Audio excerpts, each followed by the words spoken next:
Good morning, I'm Gretchen Ho. We're coming to you on the last day of the month. It is Thursday, July 31, bringing you Morning Matters because your mornings matter. Let's get to the stories that matter today. Former President Rodrigo Duterte has removed Harry Roque from his ICC defense team. That's according to lead counsel Nicholas Kaufman. Kaufman added that Duterte made it clear Roque should stop interfering and address his own legal matters back here in the Philippines. The congressman caught on video watching isabong prior to President Bongbong Marcos's SONA is AGA party list representative Nicanor Briones. However, he insists there is nothing to be ashamed of because it was not online sabong. A petition for indirect contempt has been filed against several personalities following the outburst over the Supreme Court's decision on the impeachment of Vice President Sara Duterte. We'll break down the details later in the program. Welcome to our program, Morning Matters, where we talk about the issues you need to know for the rest of your day. First on the agenda, former President Rodrigo Duterte no longer wants former spokesperson Harry Roque involved in his International Criminal Court case. Now, that's according to Duterte's lead counsel, attorney Nicholas Kaufman.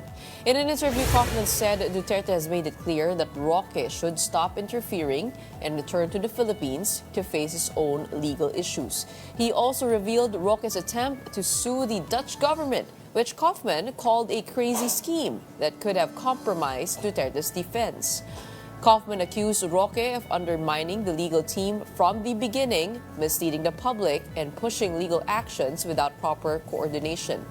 In response, Roque denied any interference and reiterated his continued support for Duterte's defense. Hindi naman talaga totoo na ako'y naghihimasok. I adhere to the strictest ethical standards. At alam ko na isa sa pangunahin talagang rule of ethics ay huwag maghihimasok sa kaso ng iba. Pero hindi po ako pwedeng umuwi. Hindi ko po papayagan na mawalay kita Tatay Digong dahil yun naman po ang pangako ko. Hanggang sa huli, sasamahan ko po siya. At dahil sinugal ko na po ang lahat, kung talagang ang lalabas dito ay natalo ako sa sugal, so be it. As the Senate prepares to deliberate on Vice President Sara Duterte's impeachment case next week, several legal luminaries are voicing objections, raising questions about fairness, due process, and constitutional integrity. Here is the report. The Senate is set to tackle the Supreme Court's decision on Vice President Sara Duterte's impeachment case on August 6. Senate President Chis Escudero said senators will be voting on what to do with the impeachment. The lower chamber, for its part, vows to file a motion for reconsideration before the Supreme Court. For former Supreme Court Senior Associate Justice Antonio Carpio, the Senate should not take action on the impeachment case for now, as the decision is still not final pending appeal by the House. If the decision becomes final, of course we have to follow the final ruling of the Supreme Court. It's the final arbiter.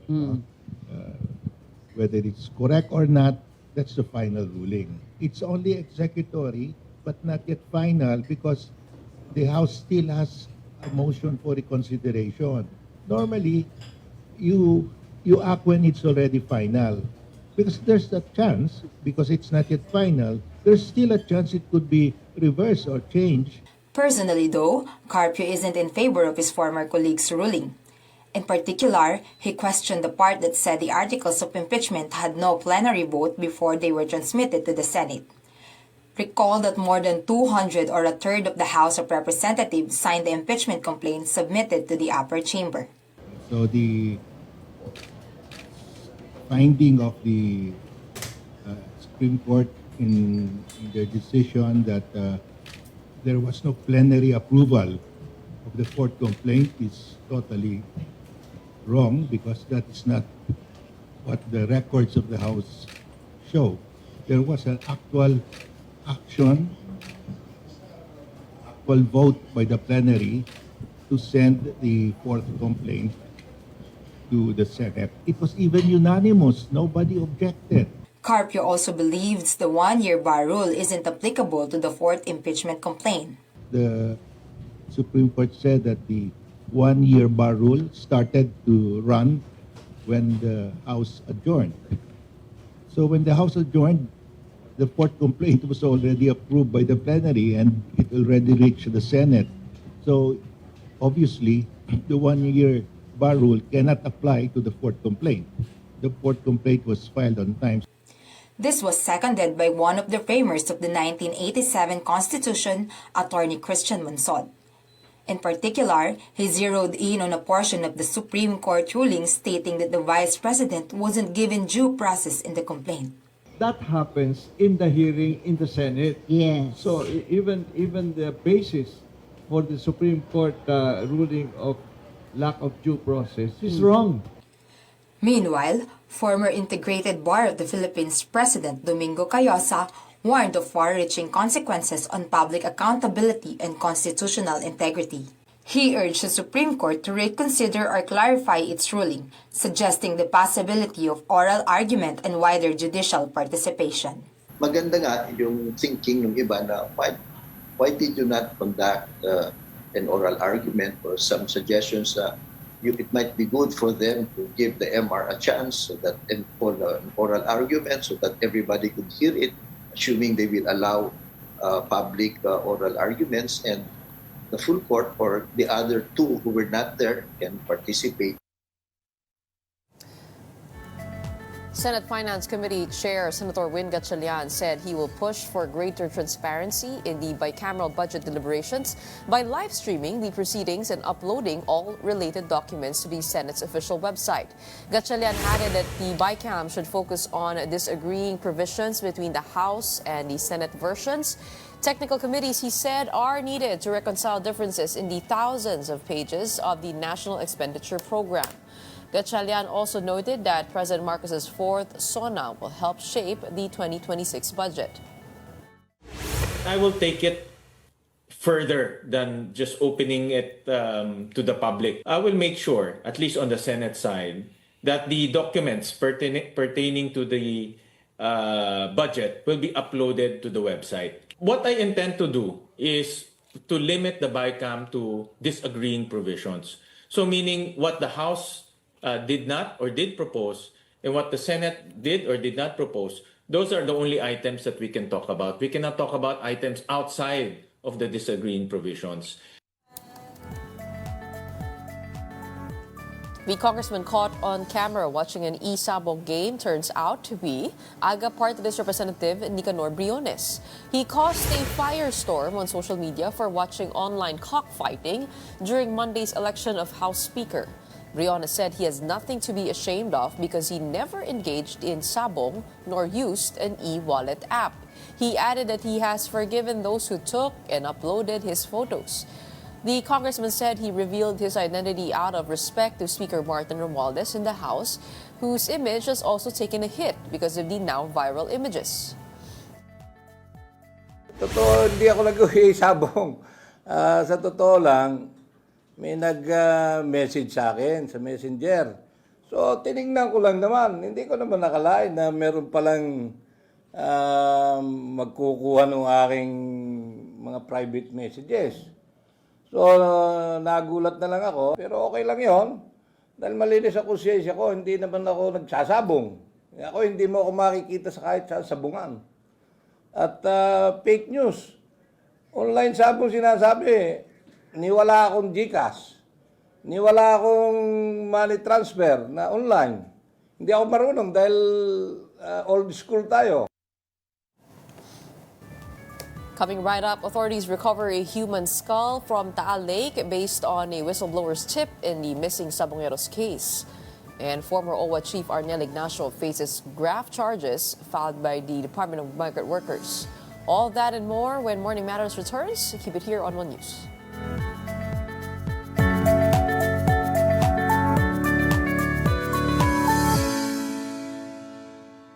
Welcome back. You're still watching Morning Matters here on One News. Justice Secretary Boying Remulla said authorities have recovered a human skull and several bones from Taal Lake amid the ongoing search for the missing sabungeros.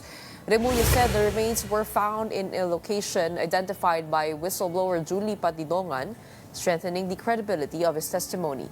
He added that the victims may have been linked not only to e-sabong operations, but also to the drug war or other crimes. The recovered bones have been turned over to the PNP Crime Laboratory for forensic examination.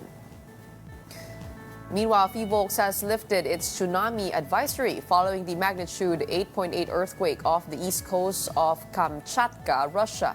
The agency confirmed that no significant sea level disturbances or destructive waves were observed along Philippine coast. It also noted that no further tsunami bulletins will be issued for this event. Fivolks had warned that coastal areas in parts of Luzon, Visayas, and Mindanao could experience waves of less than 1 meter between 1:20 p.m. and 2:40 p.m. on Wednesday. The Migrant Workers Department has filed graft charges against former OWWA chief Arnel Ignasio. Now, this stems from the anomalous 1.4 billion peso land acquisition deal of the Overseas Welfare Administration, or OWWA. According to DMW Chief Hans Leo Kakdak, 2 deputy administrators are also involved. Kakdak added that the land sellers who received money from the agency were also slapped with cases. Ignasio has since denied any irregularities in the said deal. Joining us now to discuss the details of this case and the agency's next move is DMW Undersecretary Bernard Olalia. Magandang umaga po sa inyo, Yusek. Magandang umaga po, ma'am. Magandang umaga po sa mga nakikinig at nanonood po sa programa. Okay, this is a step further into the Arnel Ignasio case, filing graft charges before the Office of the Ombudsman. What prompted the DMW to move forward with this case? Is there additional evidence uncovered? Yes, ma'am. This is pursuant to the direction of the national government, especially the order of the President to make accountable public officers involved in anomalies. After the DMW conducted its investigation, we found probable cause for the filing of violation of the Anti-Graft and Corrupt Practices Act and violations of the provisions of the revised penal code regarding malversation against ex-administrator of OWWA, Arnel Ignasio, the 2 other deputy administrators, and the private persons involved in the land deal between OWWA covering 1.4 million pesos more or less. Now, according to your investigation, paano ho ba nangyari ito? Siyempre, para sa sabi po ni OWWA Chief Arnel Ignasio, ito po ay halfway house dapat, no? So what was so anomalous about the deal? Yeah. When this information came to the knowledge of Secretary Hans Kakdak, he ordered an investigation, and we found out that the original ERN, or the Emergency Repatriation Fund of OWWA, was converted to capital outlay. Yun po yung pinanggalingan nito, ma'am, no? So, tinignan po niya kung merong board resolution if that conversion went through the authority of the Board of Trustees, because OWWA then is being controlled and supervised by the OWWA Board of Trustees. Wala pong dumaan sa kanya at wala rin pong dumaan doon sa proposal to construct a halfway house. More so, wala rin pong authority at hindi rin po dumaan sa board yung land deal, yung land purchase covering a property worth more or less 1.4 billion pesos. Actually, Mr. Ignasio responded to this at sabi po niya, it had been brought up in the Senate and the DBM. Wala po kayong nakikita doon? I mean, meron naman pong pag-aabiso? There was a letter, but that letter is not enough, ma'am. Ang kailangan po talaga, in accordance with the provisions of the Act creating the OWWA, kinakailangan po talaga ng authority, and it has to go through the board, at syempre, it's a collegial action to be approved by the board, no? So yun po yung mga bagay na hindi nasunod. Tulad po ng binanggit ko kanina, number 1, yung conversion. Number 2, yung proposed construction of the halfway house. Number 3, the proposal to purchase the land itself. Number 4, yung pong contract to sell and the deed of sale, hindi rin po dumaan sa board. Yes po. Oo. That's a lot, no? Meaning, he has a lot of leeway to act. Medyo matagal-tagal po. What is the status now of the land? Has it been, has the halfway house been built already? The transaction has been consummated. The amount of the consideration has been fully paid. And the property is now sitting idly. And what we found out during the investigation also is that the building itself, which was valued at a considerable amount, was demolished. No? Pati yung building po na nakatayo doon ay na-demolish. No? So these are the things that we're looking into. Kaya po minabuti ng DMW at OWWA na isang na lang yung ombudsman case for a proper conduct and inquiry of the matters heading into this issue. Ibig sabihin, dinemolish lang po yung building, natayuan na po ba ng bago? Nako, hindi pa po.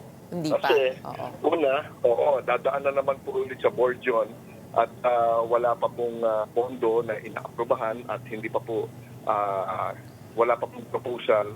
At yun nga po, no, a lot of issues. So this is a property in litigation and pinabuti ng DMW at OWWA na status ko muna before we get into more complicated issues. Is it possible to go after the 1.4 billion still? I mean, even if it has been fully paid, posible po ba yun mahabol pa para maibalik? And what was the official land appraisal? Yung pong restitution is part of the relief that the ombudsman would finally render, no? Because a person deemed as criminally liable is also civilly liable. No? So pag nagkaroon po ng decision sa ombudsman case, the ombudsman will order the parties to restitute the full amount of the consideration. Ibig sabihin, ibabalik po nila yon kasama po doon sa kasong po isinampa natin. No? Ito pong problema natin ngayon is we will find for more probable cause for other cases that could be filed. No? Kasi siyempre may iba pa po tayong titingnan. Okay, bilang panghuli po, hahabol ko lang, kamusta naman po yung ating alert status for of course, after the earthquake that happened in Russia, which triggered tsunami warnings across the Pacific. How are you monitoring the Filipinos? What's the latest update on that? Yes, ma'am. Our MWO offices in the concerned areas, like for example, our MWO in Tokyo sa Japan, is monitoring the situation, no? Including our partners in DSA po sa Russia naman, because we do not have a migrant workers office doon.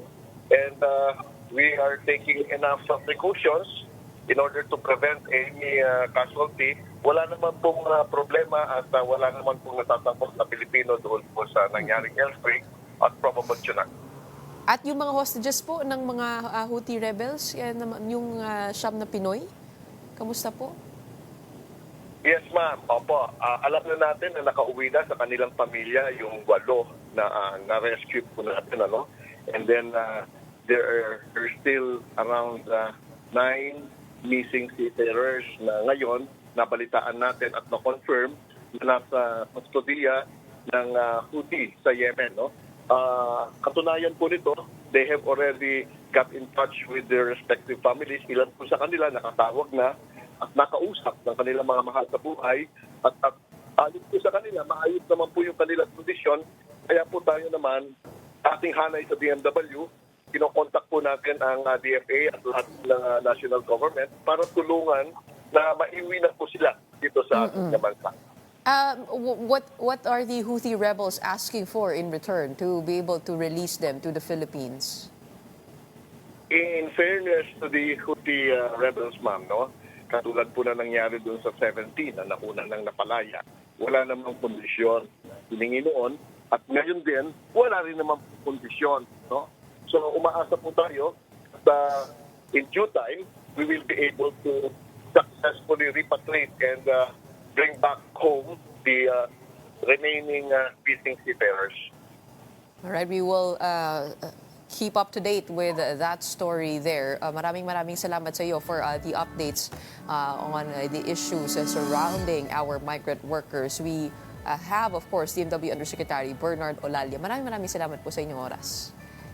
Maraming salamat din po, ma'am. Thank you for this opportunity. Don't go away. Morning Matters will be back. Keep it here on One News.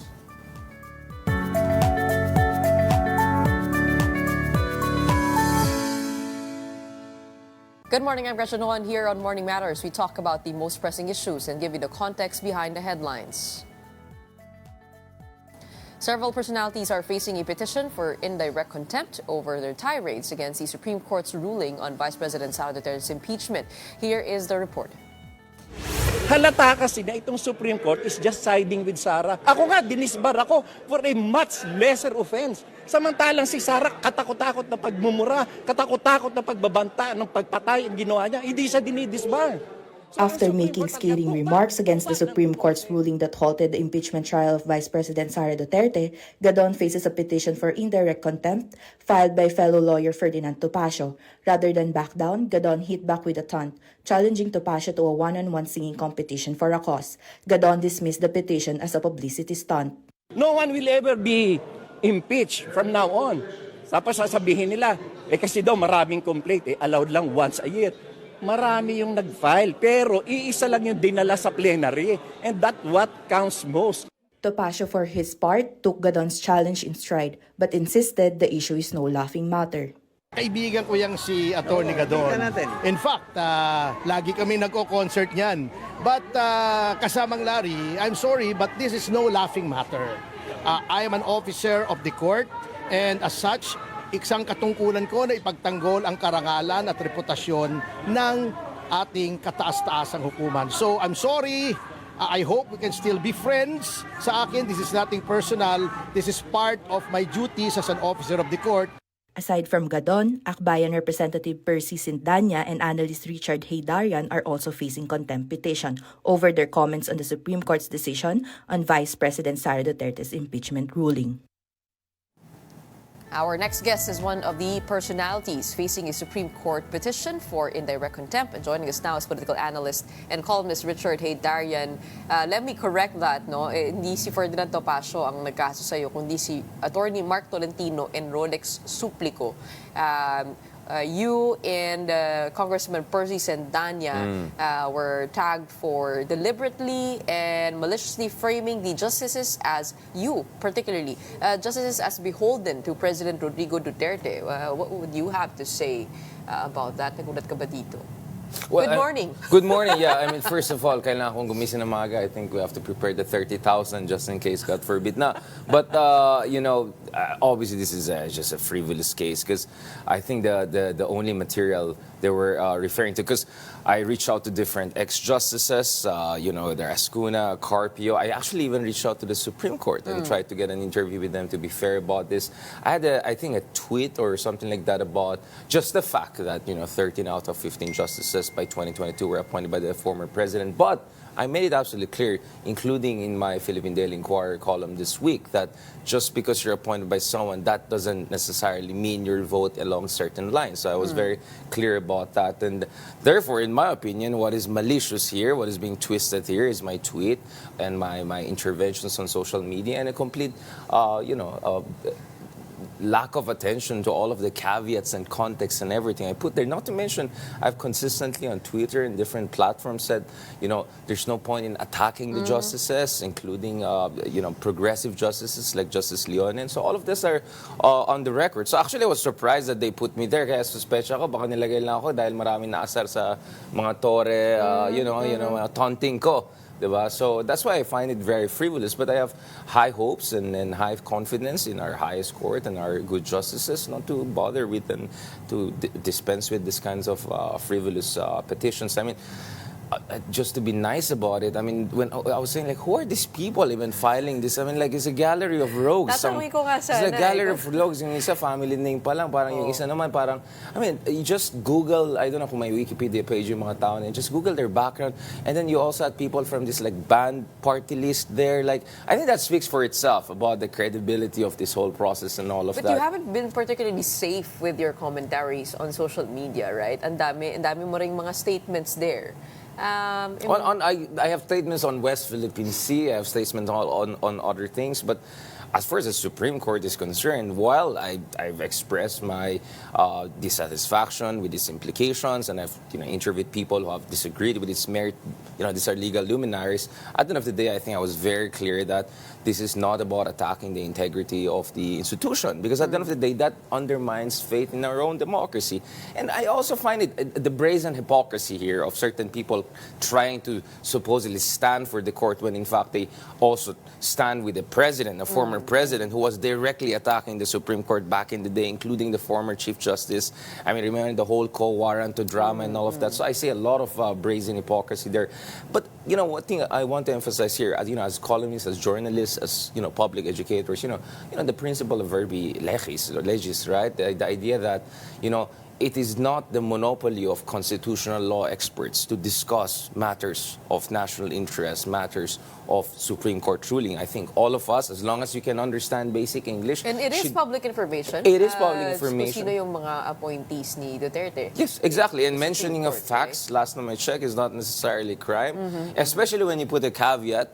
Especially when below that, I mean, you can check the tweet I shared with you. Babalikan ko nga eh. Yeah, it's very clear in the tweet, right? Sinabi ni Richard Heydarian, fact, Duterte had appointed as many as 13 out of 15 Supreme Court justices by 2022. This reached 200,000 views. And then after that, on the same day, you said nevertheless... No, it's under the same tweet, actually. Nevertheless, the decision was unanimous and would be unfair to automatically cast judgment just because of appointment patterns. And then I also said, check the Supreme Court site here, citing the tweet. And then this is also when I reached out to the Supreme Court and asked them if I could interview them, but it looks like they're still not open to open interview at this point in time. So that's why I was really surprised with this kind of thing. So is it legal harassment? Is it certain people trying to silence me? I remember back in the day, some of these good friends of ours are my fans, right? I remember there was a picture I had with a puppy, right? Like I was parked car and then the puppy was there and then they make it look like a reckless driving. It was just so ridiculous. So this is unfortunately not the first time I'm facing this kind of, let's just say, funny situation.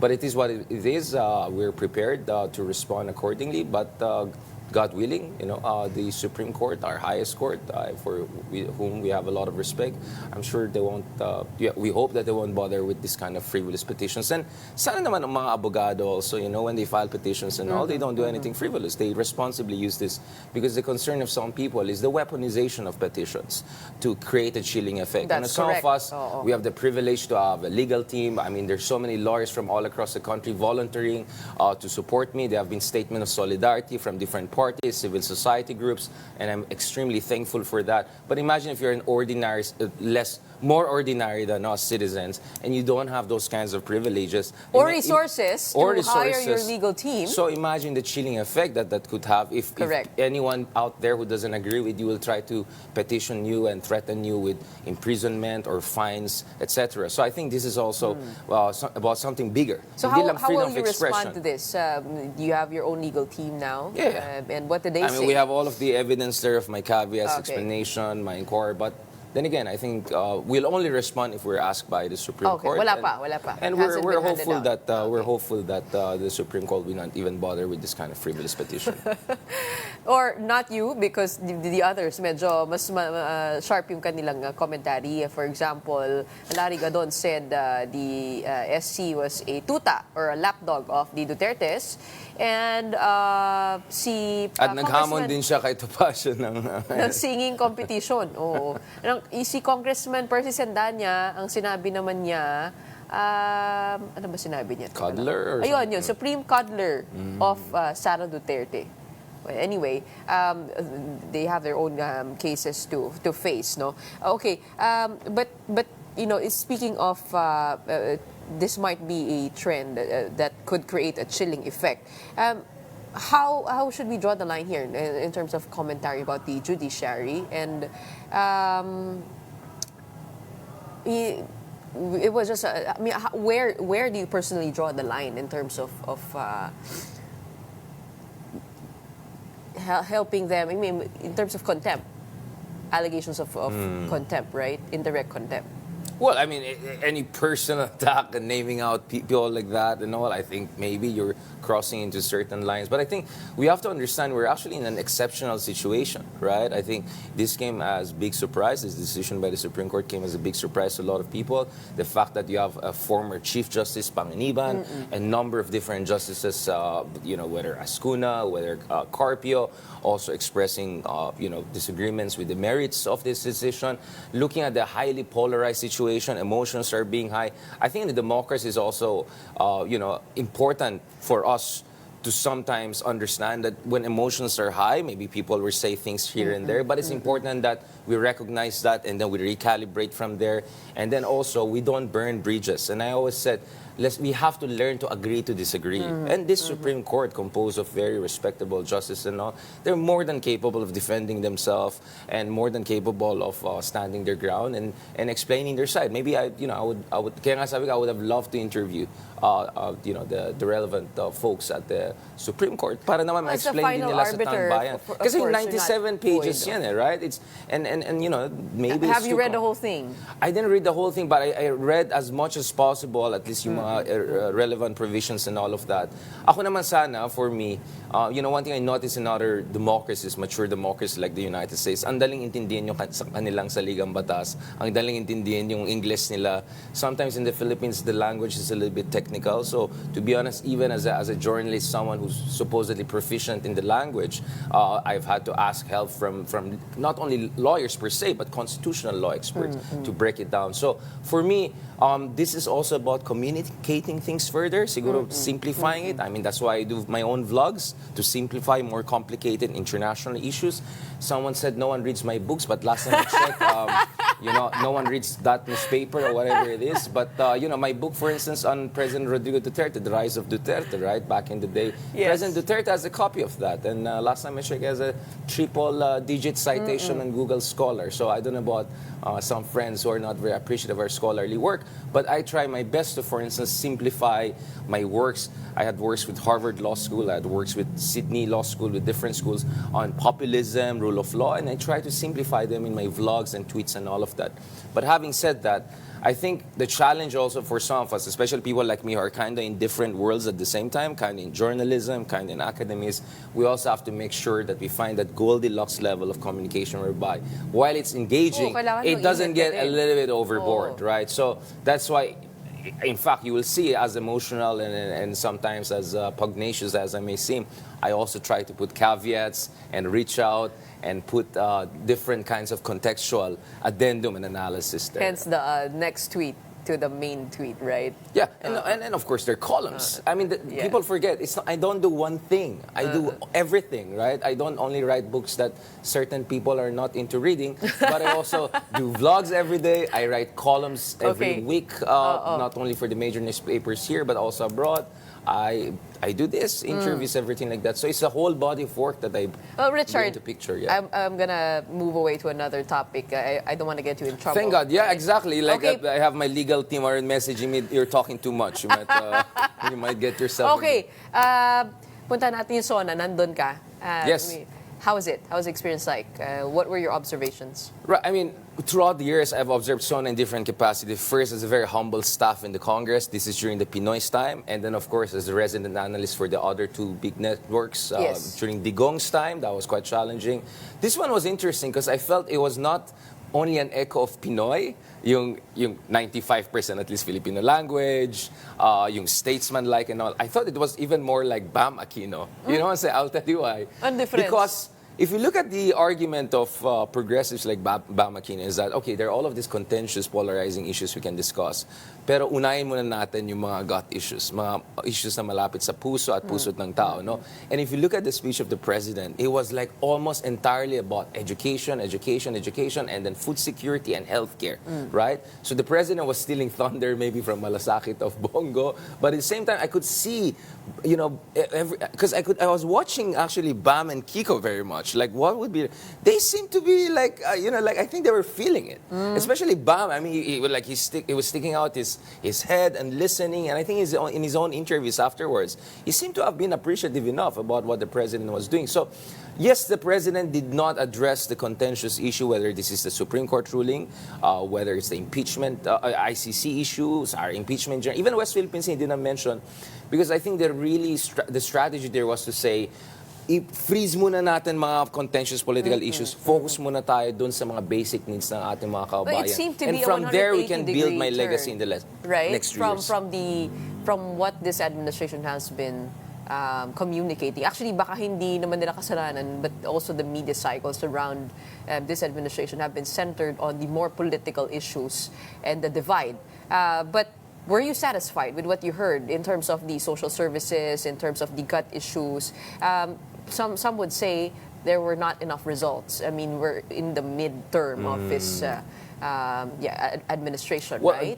If you look at the opening lines of the president, was an admission, di ba? Sabi niya, naririnig ko kayo na hindi kayo natutuwa sa performance natin, kaya nga medyo underperformance, kumbaga, yung nangyari sa midterms dun sa alyansa, di ba? So I think the president humbly accepted that nagkakulang sila. And that's why he's saying, magda-double time na ako in my next 3 years. For me, what was interesting also is that, you know, the president, marami siyang cadence. I mean, there was the usual BBM, just, you know, a bit boring, I would say, grocery list.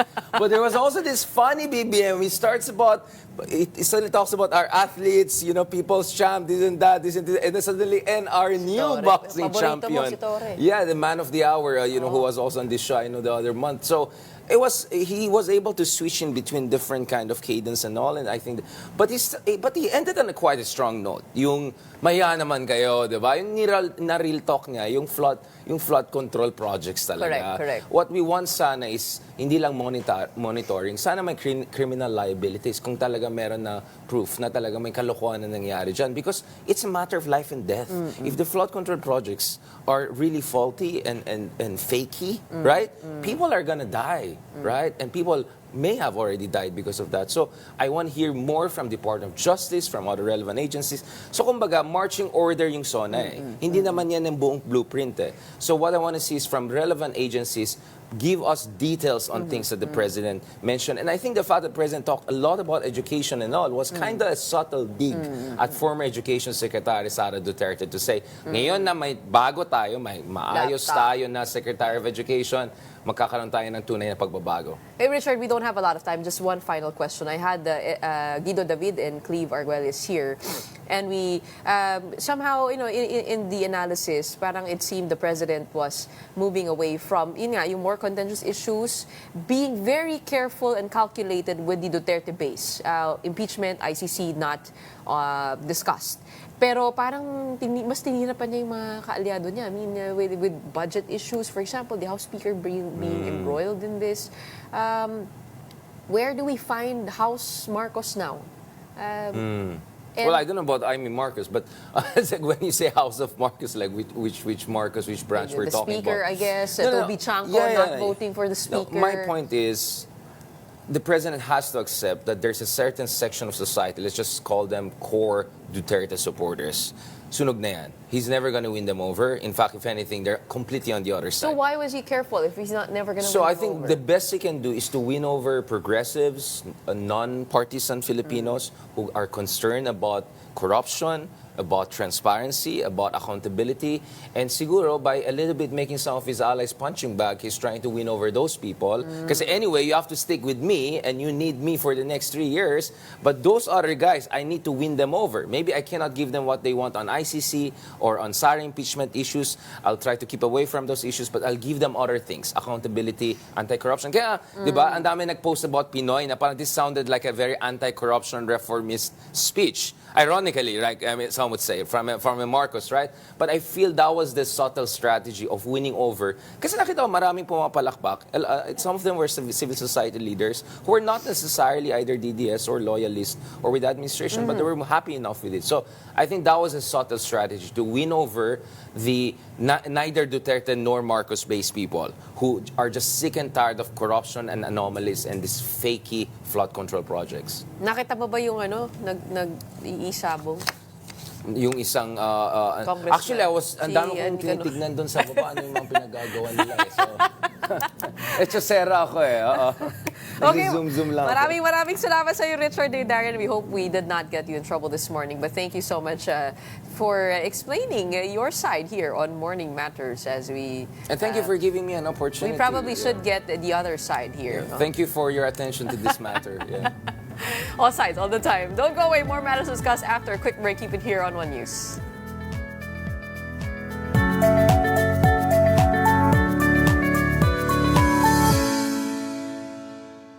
Welcome back to So Watching Morning Matters here on One News.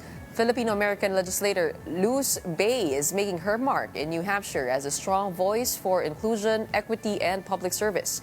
Now, first elected in 2022, Bay is known for championing education and healthcare, as well as reproductive rights and voting access. Her political involvement began in 2008 when she started volunteering for Democratic campaigns and became active with the Dover Democratic Committee.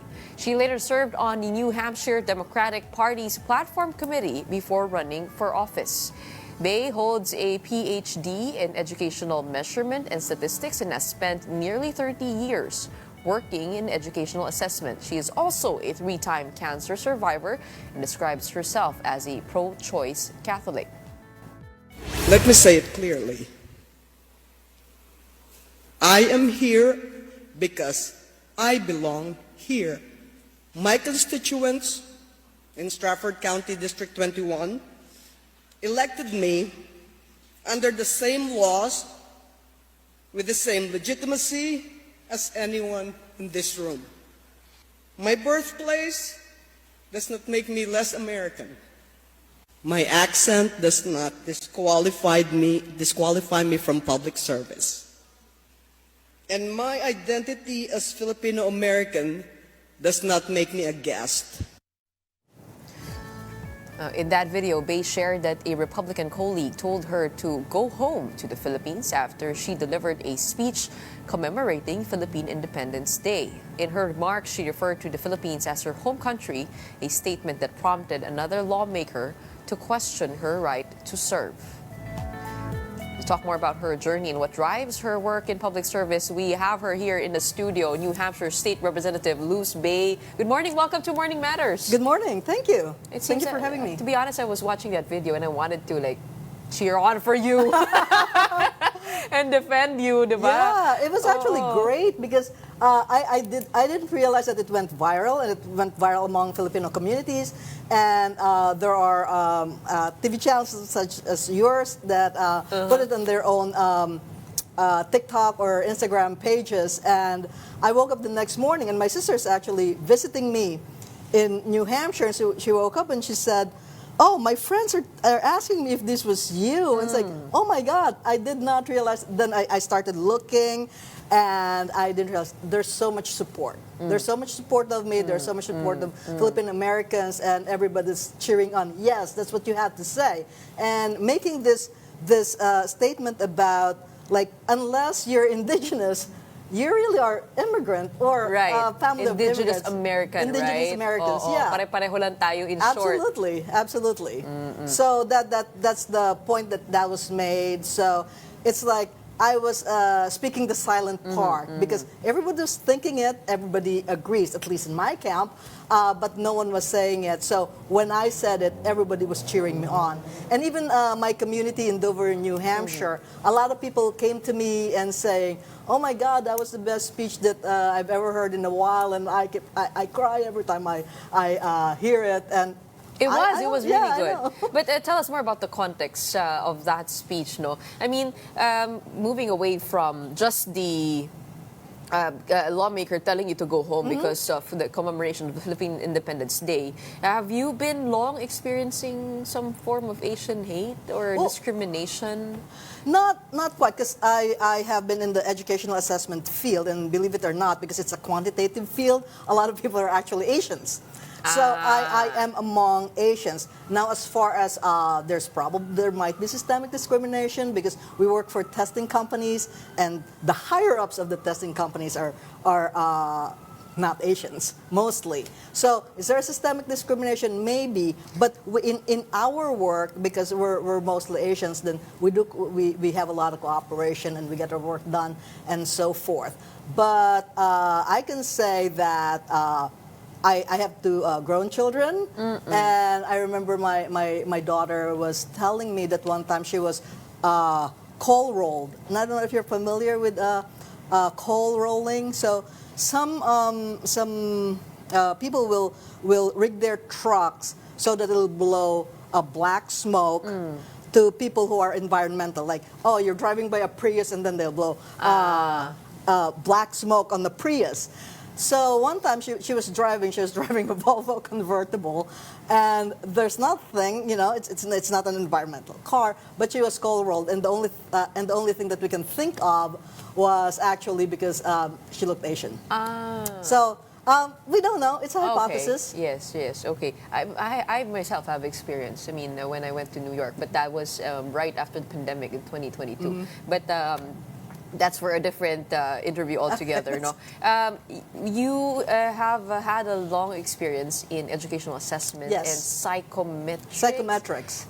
How does that background help you in your work as a legislator now, and how did that bring you here to where you are? That's actually. And what is a state representative? I mean, does it compare to a congressman, a congresswoman here in the Philippines? Yes, it's actually so because it's a federal government. So you are familiar with the U.S. Congress, where every state sends in their 2 senators to Congress. That makes it 50 U.S. senators, and then there are 435 U.S. congressmen. And so each state sent to the U.S. to the national government, their own representatives. Like if you have a smaller population state like New Hampshire, you have 2. If you're a bigger state like California, then you have like 118 or something similar like to that. the Philippines. Yes, but each state will have a similar government. So in my state of New Hampshire, we also have the governor, Supreme Court, and then we have a Senate and House of Representatives. So it's like similar to a congressman, but for a state. So that's the office that I hold. And how does your background help you in your work? I mean, how did you end up being a legislator? Well, that's really interesting, because I thought that my being psychometrician for 30 years will help me, but it's actually. I'm finding out that the only relationship that my work and my work in the House is, the 2 endeavors in American society that involves bubbling in a piece of paper is educational testing and election. Yeah, but yun ang pinaka-connection lang. Right. I actually, so my advocacy is sort of separate. My advocacy and my political career is sort of separate from my academic or corporate career. The only thing is my corporate career is actually I have flexibility. Correct. So that I can serve in the House, because unlike so it's different for different states. In the state of New Hampshire, our service is actually voluntary. We don't get paid as that's why you're allowed to work. Okay, what are you advocating for? Okay. So when I first ran, the 3 things I have in my platform are education, women's health care, and election law, or right to vote. But then one of the things that happened is, you try to help people where they are. As a Filipino, we're always like trying to be helpful. We have the the It's in our mentality of nature. kapwa, Yeah, and tama. you have to help whenever you can. So I was fine. Like, for example, advocacy for small businesses was not in my platform, but then I have a constituent who came to me because they own a Chinese restaurant and they're getting there's a fraud or scam about to happen. And so they asked me for help. And so I went to the Secretary of State, and then I ended up actually sponsoring a bill to prevent fraud and scam of small and medium-sized businesses. And actually, it just became law. Wow, The governor signed it. congratulations. Yes, but it's one of those things that, yeah, I was intending to do this. I was thinking I'm going to be helpful this way, but this is where people need help. So that's where I'll be. But how were you able to get yourself elected? I mean, how was the campaign? It seems to me that people are more empowered at the individual level in the United States with this form of government. Am I getting that correct? Yeah, it's like basically you can run for office whoever you are. I think in the Philippines, you feel like you can Pag run wala for kang pera, office pag kailangan sikat ka, dito. in your family or families of politicians, and I'm not. Obviously, I'm the only one here in my family. But there is something that I want to do that I feel like I can contribute to. And so what really pushed me, so when I got involved, and I'm on the platform committee of my state's Democratic Party, and then so I became aware of the political situation. And then something that happened that actually pushed me over the edge was the overturning of Roe versus Wade. And during that, the Supreme Court of the United States said that this type of laws are going to have to be taken care of at the state level. Abortion, right? Yes, the abortion rights. And it needs to be taken care of at the state level. And then I thought, oh, so if this is going to be taken care of and fought for at the state level, then I'm going to the state, and that's where I'm going to fight. Because I think bodily autonomy is important to me. Like you, man, woman, LGBTQ, you have the right to your own body. You cannot be told what you, or the government should not be telling you what you can and can't do with your Hence body. your pro-choice stance, I'm a pro-choice right? Catholic, yes. Okay, a Republican president just won. How are things for Filipinos in the United States? Yeah, that's actually tricky because one thing that I was finding out, especially when my video went viral, there are MAGA Filipinos, and yes, and they're supportive of the immigration policies. Oh yeah, and they don't think that it will happen to them, and actually it happens to everyone. Even if you have your papers. Yes, and.